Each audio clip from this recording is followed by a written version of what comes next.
Hi folks, my name is Tao Yeager, Product Manager for Continuous Integration, and joining me is my colleague. I'll let her introduce herself. Hi, I'm Vitika and I'm the product designer for Verify CI. And we're here to talk about the work we have planned for the upcoming milestone 13.12. Can you see my screen, Vitika?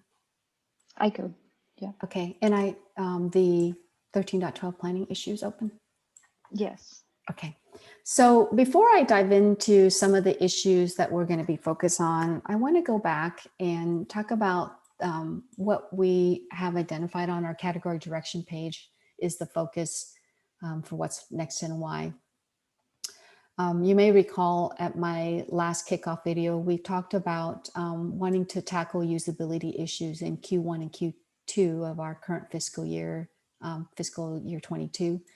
But we took a pause to focus on ensuring that the availability and reliability of GitLab.com is where we want it to be. And so we have been investing in that. That work is wrapping up, and which means we're going to resume our focus on our tech debt and bug backlog for the remainder of this first half of the fiscal year. Now, one of the things I'm going to talk you through in a moment is, in addition to stabilizing on the usability of our features, and actually as part of that is work that we're doing to improve focus on UI polish and usability that would is relevant to our systems usability scale what we call SUS score. I'll come back to that. So there's a couple issues that I wanted to mention, and then I want to spend the remainder of the time talking about UI improvements that we're making.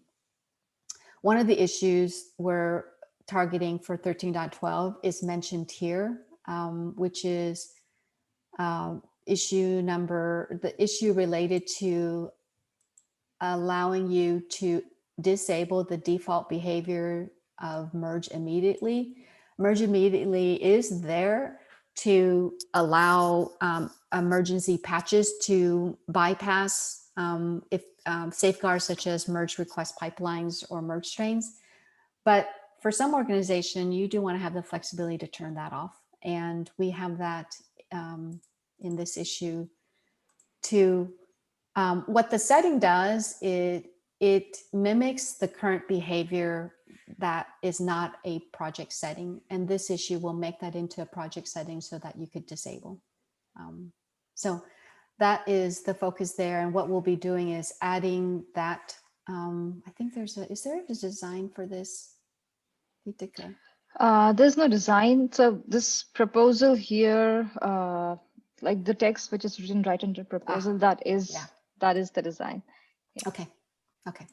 And it is an option that's going to be enabled by default. If you don't make any changes, it mirrors the behavior that happens now. It's just right now you don't have the option to disable.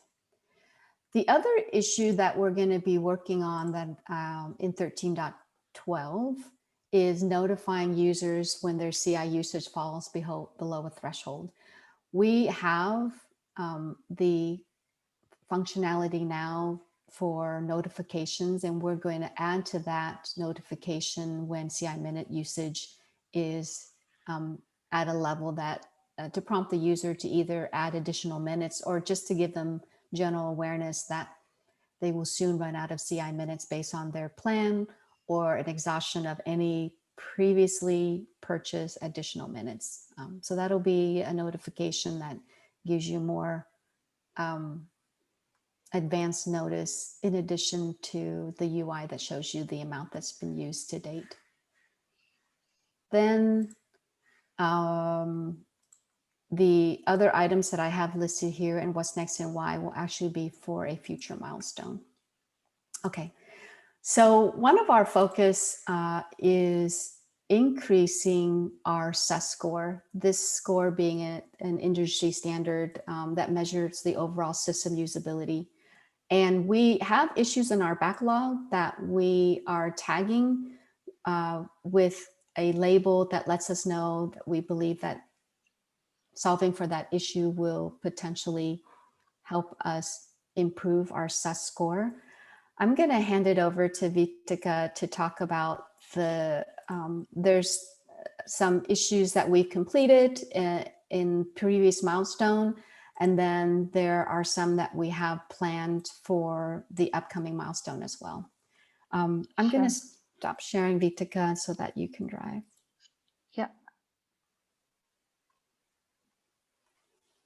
All right, so here's a list of the issues that we tackled in the previous milestone. I mean, in the ongoing one, which is about to end.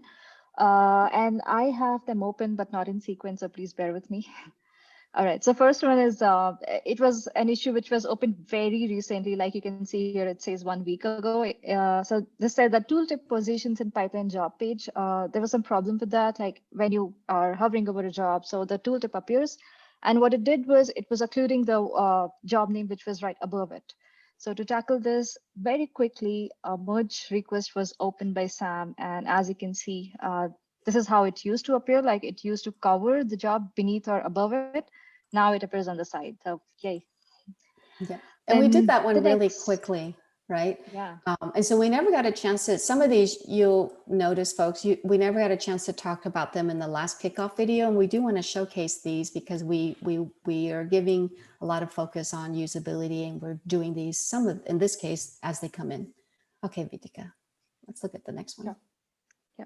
And the next one was, again, something very recent, which I noticed that there are different terminologies which were used for time on the pipeline index page, on the job index page. Like here it says duration, here it says timing, and on the job detail page, we said duration and timeout. So again, very quickly, Marcel opened an MR, and now we are trying to make like both the index page, we have changed it from timing to duration. And that's, I think this solves about the major part of the issue.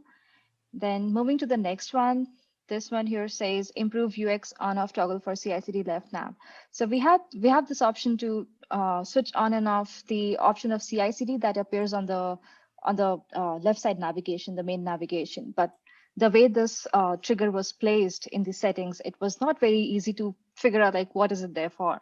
And now it is kind of fixed. So it says what it should, like it says the name of the section that it enables on the navigation, which is CI/CD. And this has been taken away from this the repository section. It has now been placed outside of it so that users don't get this misconception that they would be enabling something within the repository option here in the left navigation, but they would be enabling something like a very different menu option using this toggle. Yeah. And it wasn't a big change, but I think it really helps to make it much more intuitive that it's a setting that's not a subsetting of repository. Yeah, thanks. Yep. The next one is tooltip should point towards the active menu item in the dropdown. So this is the problem that we're facing, like the tooltips were appearing at strange places sometimes, and it was difficult to understand like what they were pointing at. And then here's the fix for that. So this has also been taken care of. Now it behaves as it should. Another one is, let me move this. There's one more left. So the last one that I'm going to talk about is this issue that says UI tip for why job retry is not allowed for non-draft MR with merge train. So job retry, it was not being allowed for our MRs which were non-draft, and it was not communicated in the UIs. It was just communicated like a normal set of list of jobs to the user. But now we have this small text that comes here, which I could show more clearly in the MR. So now for non-draft MRs, you would be able to see this text that says merge train pipeline jobs cannot be retried, so that they're not left guessing like why is it the behavior is different for the particular set of jobs. Great. And I think that one we delivered in 1310, but the other 4 we delivered in our current milestone. So And we wanted to walk through these 5 that we've completed for Q1, just as a preface too of the additional work we'll be doing in the upcoming quarter.